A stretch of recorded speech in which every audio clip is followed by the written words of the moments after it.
Hey guys, how are you? Como vocês estão? E aí, o que vocês acharam do futuro? Futuro com will e going to. Vamos hoje corrigir a atividade da semana passada que fala disso, a novidade, né? Porque os quantificadores, eles já são mais comuns, que a gente já falou isso em outras aulas, né? Aulas anteriores. Então vamos lá, a correção da atividade. Bom, nós começamos com um pequeno texto, onde várias palavrinhas em vermelho. Essas palavrinhas em vermelho são os quantificadores, que é quando a gente fala de quantidade das coisas. E qual a palavrinha que a gente usa em português para falar de quantidades? Muitos, muitas, pouco, poucas. Então a gente vai ver como que vai usar, né? Qual a maneira que a gente usa isso em inglês. É bem tranquilo. Por quê? Porque quando eu vejo o significado, olha, quando a gente fala de grande quantidade, quais são as duas palavrinhas que eu uso para me referir a grande quantidade? Much e many.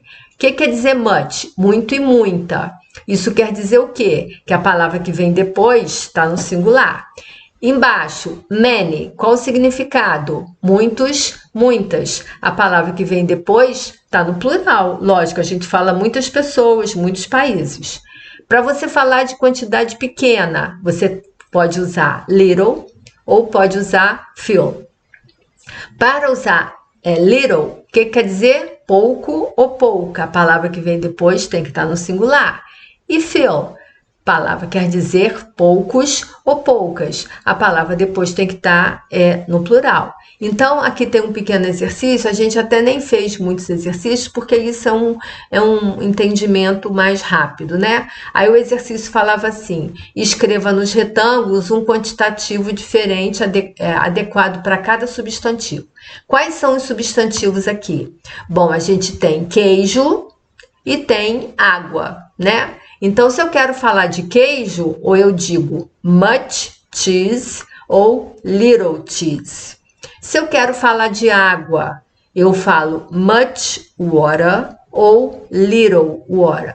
Ah, mas aqui eu falei de copo d'água. Aí mudou. Por quê?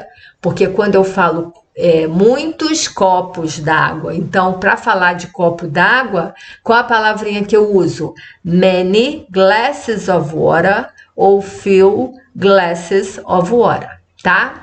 Na letra B, a gente tem a imagem de banana e de maçã. Quando eu falo de banana, eu me refiro a coisas contáveis. Ah, eu comi uma banana, 2 bananas. Para fazer essa sobremesa, eu preciso de 2 maçãs, de 3 maçãs. Então, como eu uso esses substantivos aqui no plural, eu uso many bananas ou few bananas. Many apples ou few apples, tá? E aí depois a gente começa a falar do futuro. Bom, futuro. Existem 2 maneiras de você usar o futuro. O primeiro é usando will, tá? E como que fica a frase? Simples. Eu uso o auxiliar acompanhado da forma natural, que é o infinitivo sem o to. Por exemplo, nesta frase aqui, they will buy a new house. Esse verbo aqui, ó, é o verbo to buy. Para colocar o verbo to buy no futuro, eu tiro to, will buy. Go. Que verbo é esse aqui? To go. To go out é sair, né? Então, para conjugar esse verbo to go no futuro, we will go out tonight. Aqui, verbo have. É o verbo to have, é o verbo ter. I have a headache. Aqui, esse aqui é que é o verbo que está no futuro, né? Essa frase aqui que está no futuro. I will go home. Então, eu irei para casa. Ó, eu estou com dor de cabeça. Eu vou para casa, tá? Então, toda vez que a gente quer conjugar o verbo no futuro, basta colocar will e a forma natural do verbo, né? Então, aqui embaixo, nessa planilha, a gente tem vários exemplos, né? I will do, eu farei. You will study, você estudará. He will work, ele trabalhará. She will dance, ela dançará. It will fly, e ele ou ela, né, voará.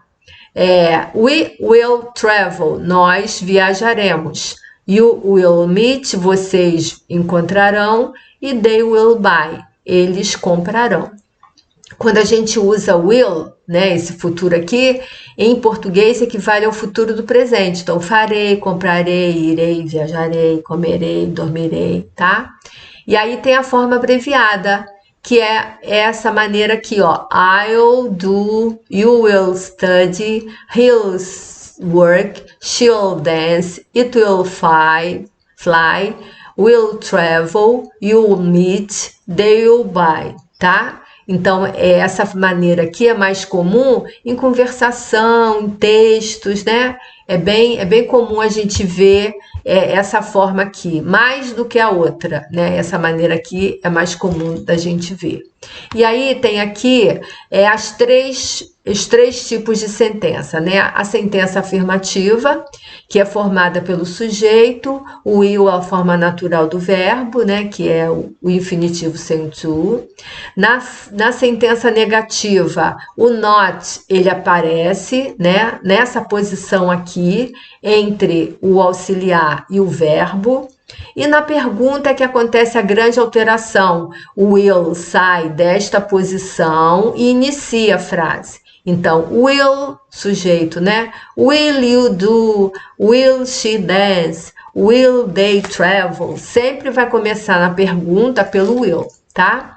E aí, o exercíciozinho, eu peço para que vocês escrevam A, se a sentença for afirmativa, N, se for negativa, e I, se for interrogativa. Bom, aí aqui o verbo está em destaque, né? Quando eu uso aqui, ó, will travel, que é uma frase afirmativa. Quando eu digo the children will not be, ó, all not, é uma sentença N, negativa. David will study, ó, outra afirmativa, né? Will study. Então, na letra C, eu escrevo a letra A. Letra D. Will Gregory work? É uma pergunta. Começou pelo will. Então, aqui eu escrevo I. Letra E. David will be. David estará com 11 anos no próximo ano. Aqui, letra A. E a F é uma negativa, o not aqui. Então, na frase negativa, eu escrevo N aqui na letra F, tá? Depois a gente fala do going to. O going to não é complicado, só é um verbo maior. Então, na hora de você conjugar, você tem que prestar atenção que você tem que escrever 3 partes. A primeira parte é a conjugação do verbo to be, is, am, are. Depois, o going to, que é comum a todos os verbos, e o verbo que você está querendo colocar no futuro, né? Vamos colocar o exemplo aqui, ó. I'm, ou I am, que é a mesma coisa, né? I am going to travel to Porto Alegre, não, to Porto Seguro tomorrow. Ao invés de você escrever going to, você pode substituir por gonna.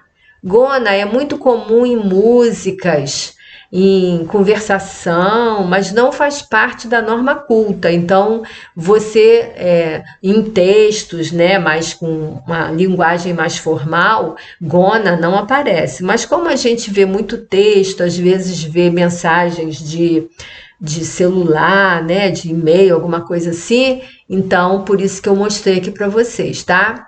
Na segunda, in 2 weeks my classes are going to finish. Então, ó, o verbo going to e o verbo apareceu. Going to e o verbo apareceu. Agora, mudou aqui, ó. Aqui é am, porque o sujeito é I. Aqui é are, porque o sujeito é they, né? Minhas aulas. Letra na próxima. Billy is going to take the bus. Então, esse é o verbo, take the bus é pegar o ônibus. Aí você tem o is, porque o sujeito é Billy, he. Depois going to e a forma natural do verbo take, tá? Billy is gonna take the bus. E o último, ó. My friends are going to leave now. Então, meus amigos vão sair agora, né? Então, Aí foi usado o verbo to be are. Por quê? Por causa do sujeito. O sujeito é my friends, tá? Ó, observem que precisamos conjugar o verbo to be de acordo com o sujeito em cada sentença. A sentença é a mesma, ó. Só muda o sujeito. Não, aqui é o mesmo sujeito. Mary, afirmativa. Mary is going to meet her friends. Perguntou, is Mary going to meet her friends? Negativa. Mary is not going to meet her friends. Então, ó, é a mesma coisa, você sempre faz da mesma maneira. A forma afirmativa, sujeito, verbo e complemento. Na interrogativa, o auxiliar, que é o verbo to be, ele fica antes do sujeito, né? E na negativa, o not, tá aqui. Não confunda o will com going to. O will aparece no sujeito com will, mas ele não aparece aqui, ó. Esse sujeito aqui, ó, não aparece o will. Da mesma maneira que o going to não aparece no will. Da mesma maneira que o verbo to be não aparece no will, tá? Então tem que prestar atenção na formação de cada sentença, tá? Agora é a sua vez. Você vai me dizer, vai escrever aqui, ó, se é afirmativa, negativa ou interrogativa. Quando eu começo aqui, ó, começou pelo is. O is é o auxiliar, né? Então, isso aqui é uma interrogativa. A próxima, the plane is not going to arrive. Então, ó, o not está aqui. Se o not apareceu aqui, por quê? Porque é uma sentença negativa. I am going to be. Não é pergunta, nem tem not. Que tipo de sentença é essa? Afirmativa. My friends are not going to wait for me. Então, not é uma sentença negativa. E aqui, are you going to make some coffee for us? Ó, pergunta. Começou pelo auxiliar, que é o verbo to be. Que tipo de pergunta, de frase é essa? Interrogativa. Bom, a gente sabe que o going to é usado quando as coisas estão prestes a acontecer. Ó, o rapaz está andando aqui e tem um bueiro, né? Como é que é bueiro em inglês? Manhole. Então, ele vai cair, né? Então, vocês vão fazer, completar esse espaço aqui com o verbo to fall, que é o verbo cair. Então, o homem vai cair no bueiro, né? Então, the man, você agora vai conjugar o verbo. Como é que você vai conjugar o verbo? Tem que usar o verbo to be, o going to e a forma natural. Qual é o verbo to be que eu vou usar? Is, porque o sujeito é the man.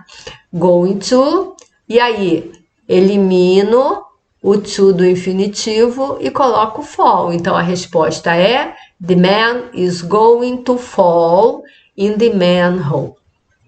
Letra B, sujeito they. Qual é o verbo to be que eu uso com they? Are. They are going to travel by plane. Muito bem, vamos lá para outra, letra C. Vamos lá. This person, qual o verbo to be que eu uso com this person? Is going to sleep on a banana peel. Então, esta pessoa vai escorregar na casca de banana. E a última, they. Qual o verbo to be que eu uso com they? Are going to get married. Ok? Então, fácil, né, gente? Não é complicado, é bem fácil. É só prestar atenção. O will é muito fácil. O going to é que dá mais um pouquinho de trabalho pelo fato dele ser maior, mas não é difícil, porque a gente já sabe conjugar o verbo to be, né? I am, you are, he is, she is, it is, we are, you are, they are. Quem sabe conjugar o verbo to be não tem como errar a conjugação do futuro usando o going to. É isso? Então, bye bye para vocês. Até a próxima aula. Se cuidem, usem máscaras, tá? Um beijinho, bye bye.